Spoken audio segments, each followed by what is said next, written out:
Hi, everyone. Welcome to another edition of Odyssey House Journals. I'm Randall Carlisle, along with Rachel Santizo. Hi, Rachel. And this is one of the most watched podcasts dealing with addiction and recovery. And it's always an honest look at the issues. And as always, we begin with talking about Rachel's fashion statement for the day, or maybe I should say social statement. What we talk about her T-shirt that she's wearing every day. What is it? Yeah, I like that. So thank you. Today I'm wearing, you can't really see it, but it says Reverence Tattoo. And I'm wearing it because they're good friends of mine, specifically Matt Crawley that works there. He's actually a graduate of Odyssey House, and he's changed his life around and just opened his new shop, which is Reverence Tattoo. And they stand for, they really help out in the community and people. And they are the best tattoo artists and the best men that I have ever met. And they do have females that work there as well. And I'm all about female empowerment. The ones that I know specifically are males, but they do a fantastic job, and they are just all around. They are all around talented inside and out. And so if you're interested in ink, I would definitely go to Reverence Tattoo. Well, now, I don't mean to embarrass you, but do you have any tattoos you can show us? Oh, well, thank you for asking. So my whole arm, so I have tattoos on my arm. And I Okay. started getting them when I became sober, and I wear it on my sleeve for a reason. And I actually, so Matt Crawley has done all of this work, and I actually just got some more added. And so this part, and this is for my grandson, Atlas. So this really means a lot to me. And you can't really tell right now because it's still wrapped. But the only person that I will go to for my artwork is Matt Crawley. So I do. And other than giving you a T-shirt, he didn't pay you to say this, right? I actually paid him.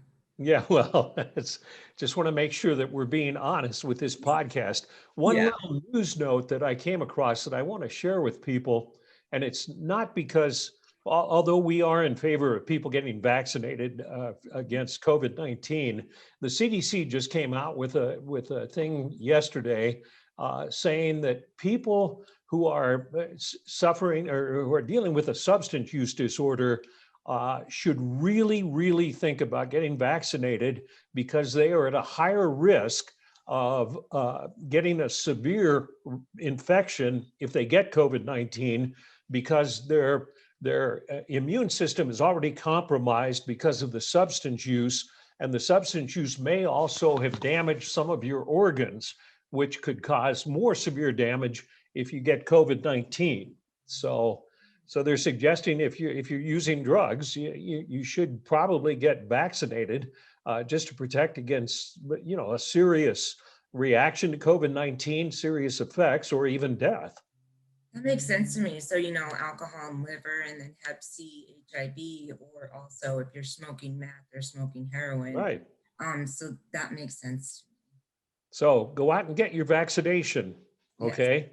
We already have ours, right? Yes, we do. And at some time in the future, we will be able to be in a studio and actually see each other in person. And I feel like this is going to be coming sooner than later. I sure hope so. Yes. Yeah. Who do we have today? You've lined up our guest. Yeah, I'm so excited. So today we have Andy Torgersen, and I met him at Fit to Recover. And every time I see this gentleman, he makes me smile. It is so important that the positivity that you surround yourself with. And I look forward because our weeks can be long, and I see him on Saturday morning. And so I know when I walk into the gym that I'm just going to smile because he is just so positive and uplifting. And so I'm excited for him to bring some of this flavor to the show today. So without further ado, Andy. There he is. Gosh, wow. Thank you so much, Rachel. Boy, with an intro like that, it's hard to live up to it, Yeah, I mean, yeah, that certainly made me smile. Look at him. But no, I am so grateful that she asked me to be on this show. So thank you so much. So let's introduce yourself to our audience by telling us a little about your story, your background, and where you were and where you are now. Okay. Yeah. So, yeah, once again, thank you so much for having me. Um, I guess I'll just take a quick side note. Um, this is something that, for a while, I kind of told my bio towards the end of my recovery center stay, but I've been really hesitant to kind of say my own story. I was especially like it in IOP because it's something I've really worked on is comparing traumas. And I always thought that maybe my story couldn't really help anyone and really no one could resonate with it because I didn't think that I had the same traumas that so many maybe addicts or alcoholics had. And that's something that I've had to really learn and try and pick up on, to not compare traumas and what I felt was real. And if it was traumatic to me, then it was a trauma. And it was something that I felt, and it's something that I need to continue to embrace and work through. And that's something that I continue to work on, and not compare someone else's trauma to my trauma. So And now I that's really an enjoy sharing my story, and I don't know how much it can help others. I don't know how much people can relate to it, but I know that it does help me and it helps my recovery. sure. So, but yeah, so I'm 31. Um, I'm divorced. I have a beautiful little 3-year-old girl. Um, I grew up in South Salt Lake, and I'm the youngest of three. And when I was a month old, I had open heart surgery to save my life. And so for the first 2 years of my life, I wasn't able to really be taken anywhere. I just was at home and I was always with my parents. And that kind of being the baby of the family, being really sheltered when I was young, that kind of set the pace for my childhood. And I want to make it clear from the get-go, I'm never blaming anyone else for anything. My parents are amazing. They've been amazing, but I was very, very sheltered and babied. I was very, very much kind of controlled on what I could do. And so at a very young age, I was just scared of many things. I was very anxious all the time.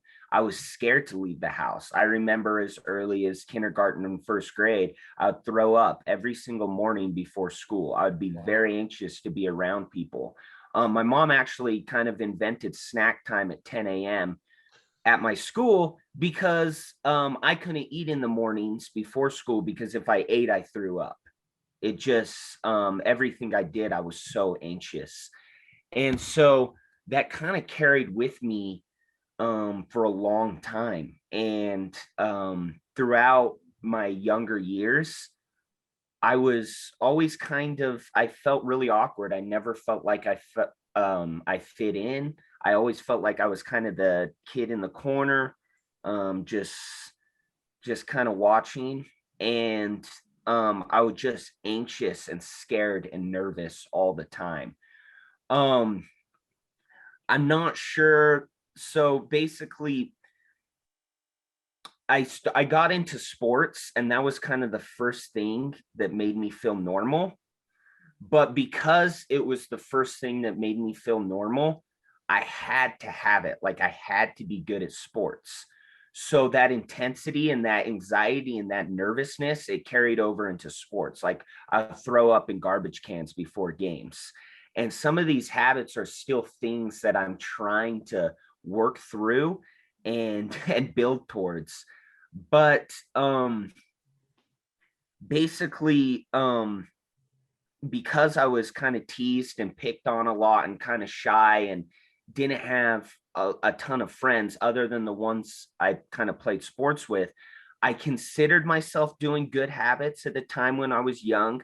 I considered myself kind of working hard in sports or working hard towards school, but I was always doing it with kind of hate in my heart. I was always doing it like grit in my teeth, like, oh, I'll prove you wrong. Oh, I'll prove you wrong. And just just envious of others and feeling like a victim myself. So even though I thought I was like doing all these positive things and working hard, I was doing it with like such bad intentions that I was still feeling so lonely, and it wasn't making me feel satisfied, and it wasn't really giving me self-esteem. When my baseball career ended, now, and I apologize, I'm not completely sure how quick you want me to go through things. You're doing fantastic. Okay, Yeah. thank And I you. think the interesting part is generally when we start off, it's like the control is like negative, right? Or it came from this like deep, dark space, and your control actually came from good intentions and like a healthy space. And so you're doing amazing, Andy. Yeah, I but appreciate that, Rach. Thank you. and you know, the other observation, Andy, that I'm making so far is that almost every single, you were talking about whether your situation is different than other people's. Almost every single person we talk to, and myself included, talks about feeling insecure or not fitting in at a very early age. It's really interesting that everybody says that. No, yeah, for sure. And that's interesting enough though. Growing up, I always did what I was told. So I believed the schools and the teachers, and when they said drugs and alcohol was bad, I believed it. And that stuff scared me to death. It wasn't until I was actually 21 and I was an adult, and my baseball career kind of ended, and I was really bitter about it. I thought I was still good enough to keep playing, and I was really just dissatisfied with my life, dissatisfied with the things going on, feeling like, bitter. I had been kind of a victim my whole life. I put myself in that victimhood. And I was like, well, gosh, look at some of my friends, look at some of the people I hang out with.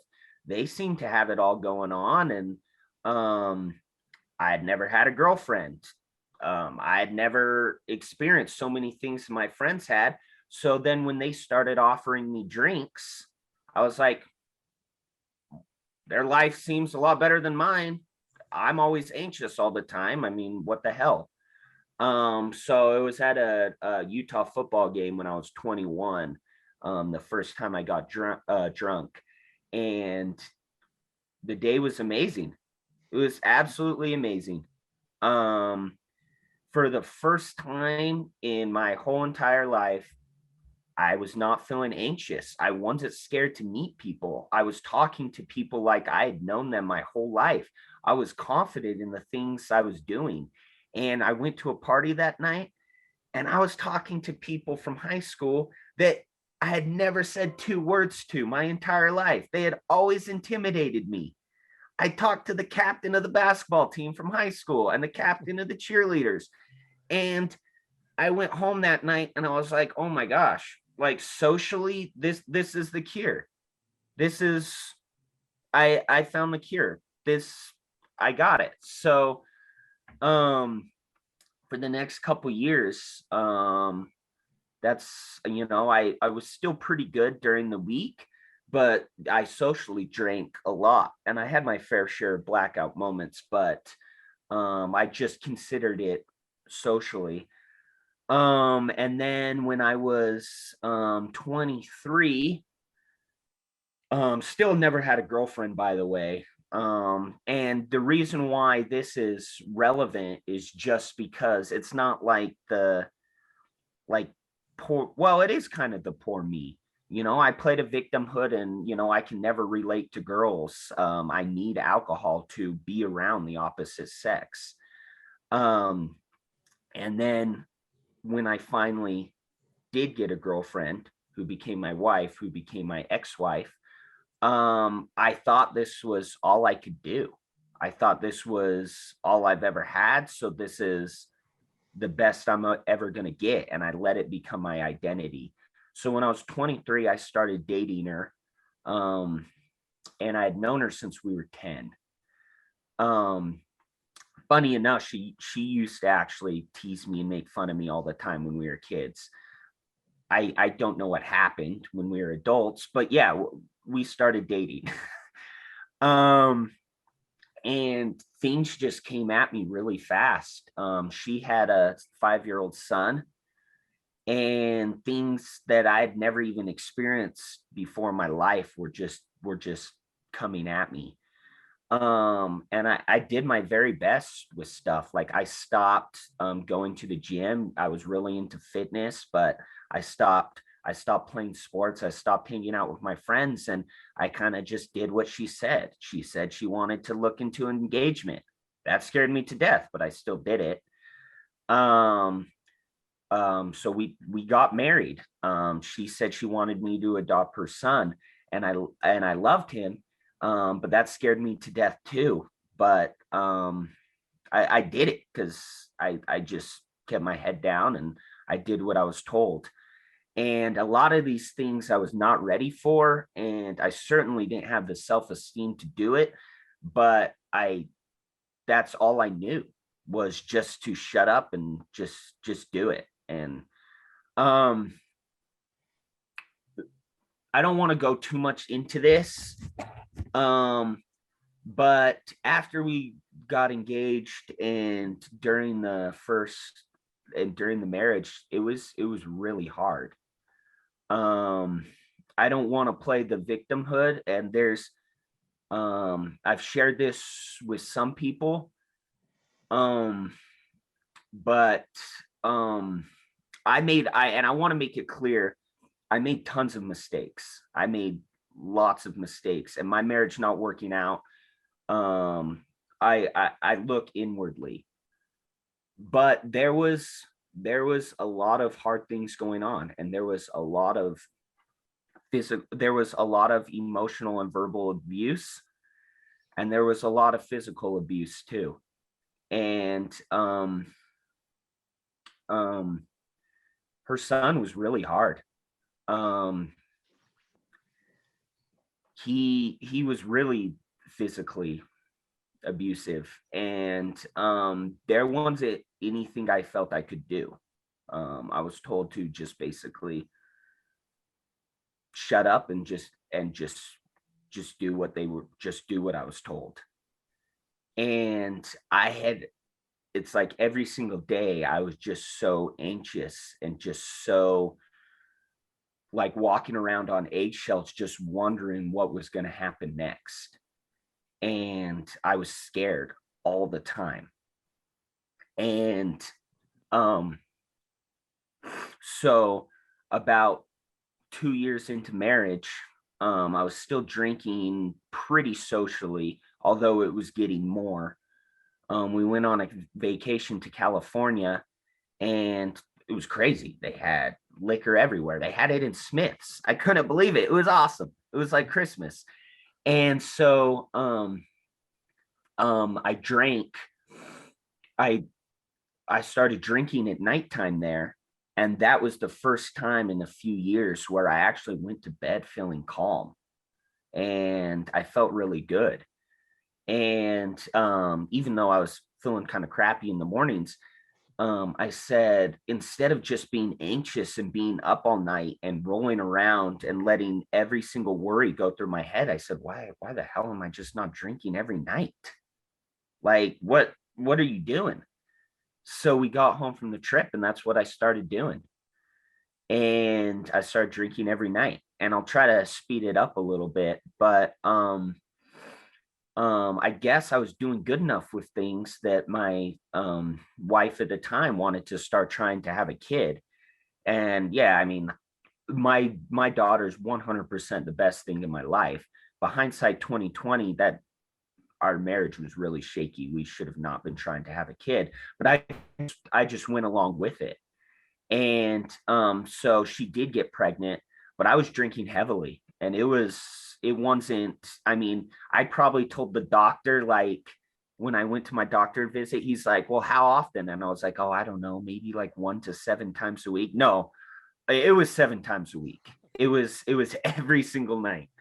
And so 6 weeks before she was due, my ex kicked me out of the house. And now this was probably like the third time she had kicked me out of the house.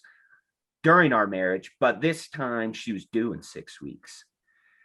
And so she 3 weeks later, so she called me at 3 a.m. while I was at my parents' house, and our little baby was born, beautiful little Ella, 5 pounds 15 ounces.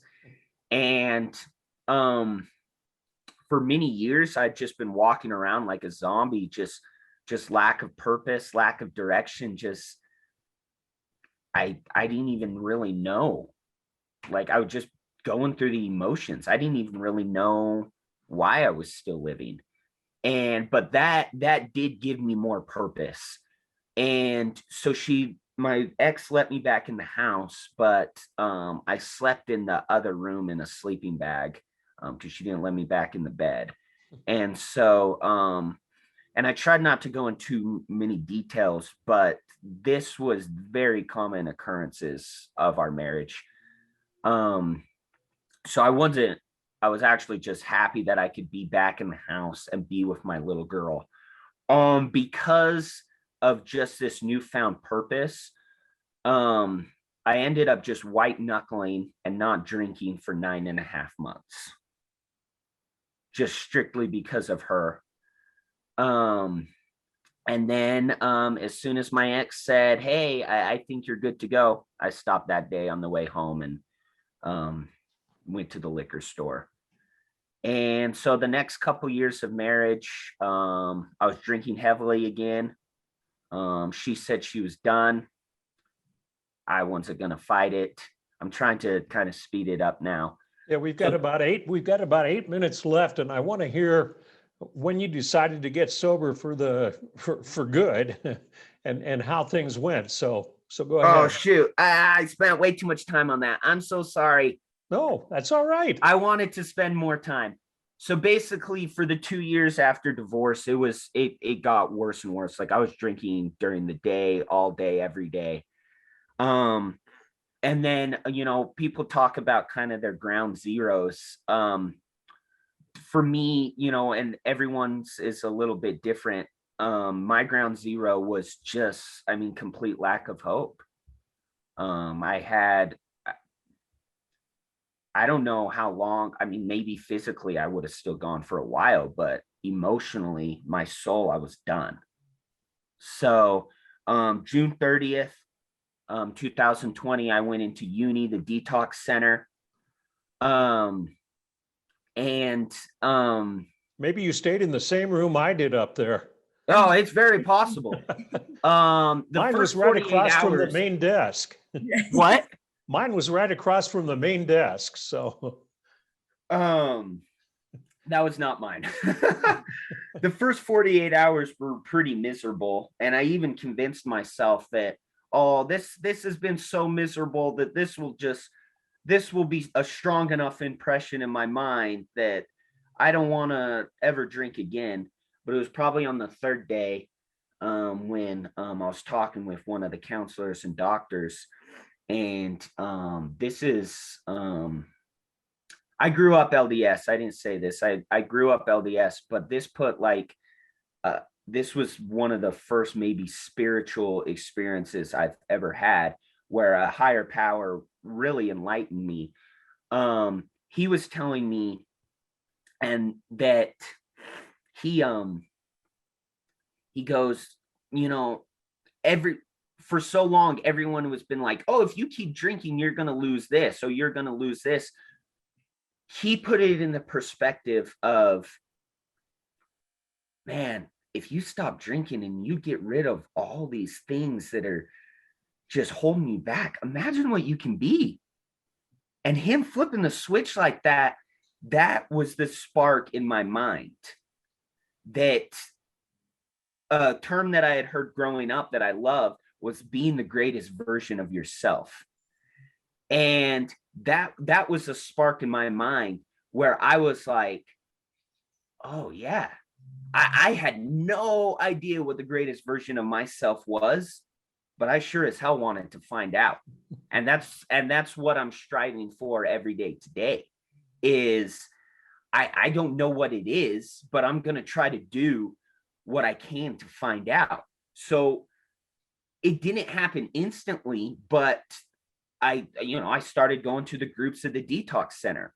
So then when I was transferred over to Brighton Recovery Center up in Ogden, I wanted to get everything I could out of it. Having that motivation and that fire and to feel that felt so good.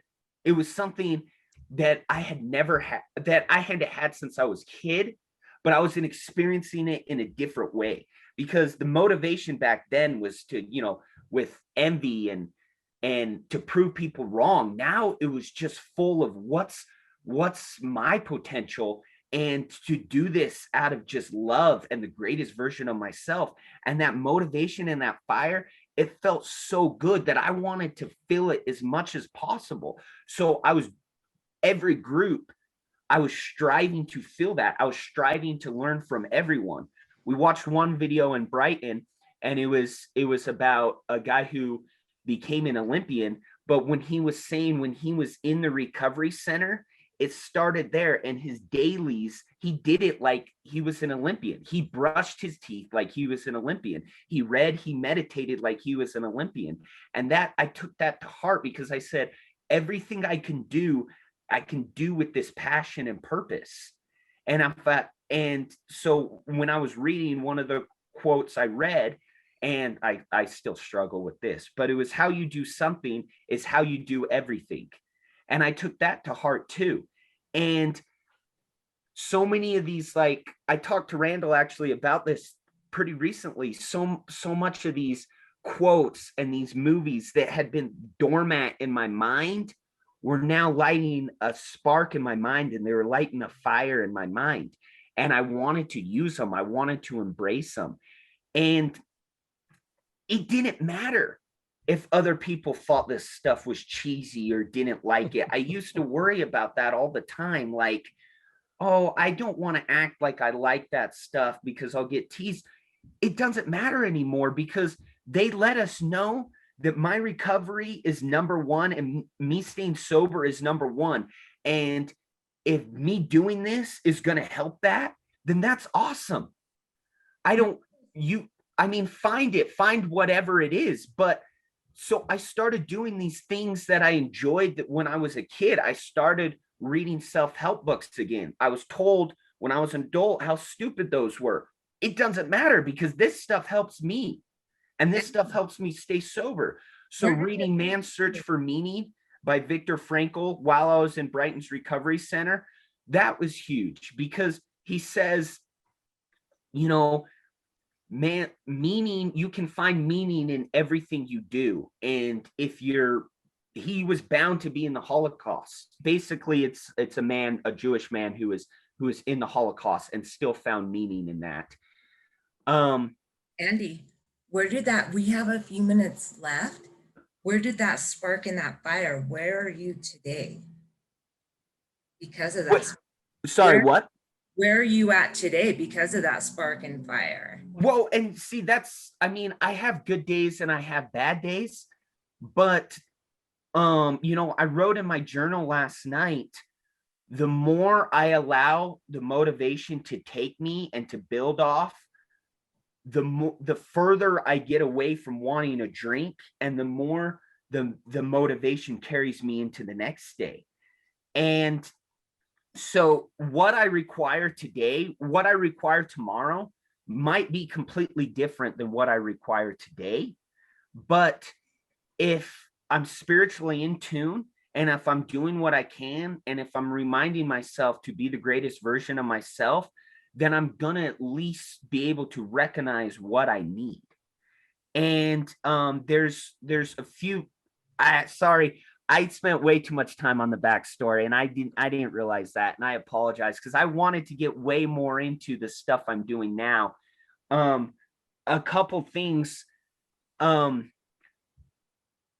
being able to truly feel love for everyone I'm around and wanting to serve them gives me so much happiness. And it's something I have never had my entire life, because I was always so selfish. I was always such a victim.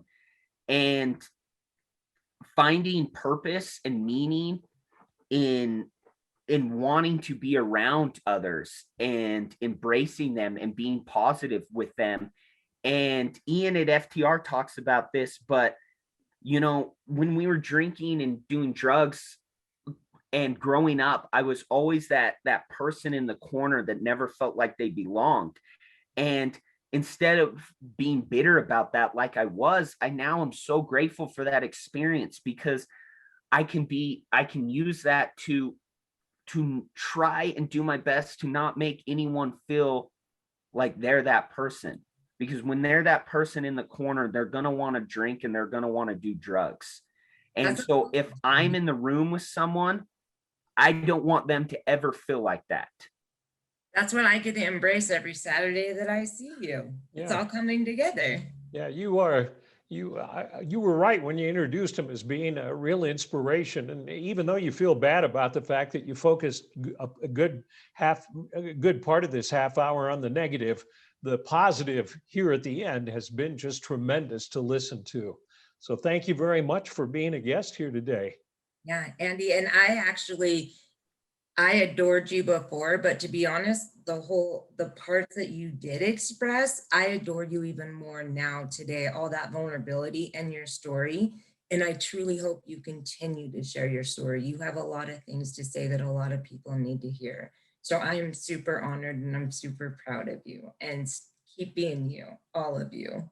Yeah, thank you. And you can watch this on YouTube. Just Google Odyssey House Journals, or you can listen to it on Spotify, iHeart, iTunes. So it's pretty much available everywhere. Final thought, Andy, quickly? I mean, I wrote down so many notes last night and I haven't looked at my notebook at all. But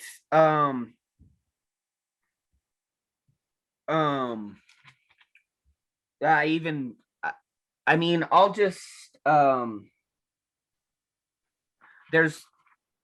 I'm just so grateful to been asked to be on this show and be on this podcast. And I'm so grateful for all the connections and relationships in my life. And I'm just so grateful to be grateful and to be able to constantly know to keep my ego down. And by that, I mean, I can embrace so many relationships and learn from everyone and continue to grow. I don't know how I still have really bad days. I don't know how the switch happened. 11 months ago, I was almost dead in my soul, but I'm really grateful just for the opportunity to feel so alive and feel so passionate and to feel so much love for other people. And I want to keep doing it every day, because the more I do it every day, the further I get away from where I was at this point last year.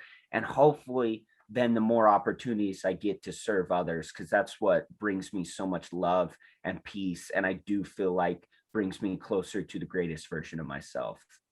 We are grateful for having you on this podcast. I hope you continue with a positive outlook like that. You made my life more positive just by listening to you today. So thank you very much. Thanks, Rach. Thanks, Andy. Thank you for watching Odyssey House Journals.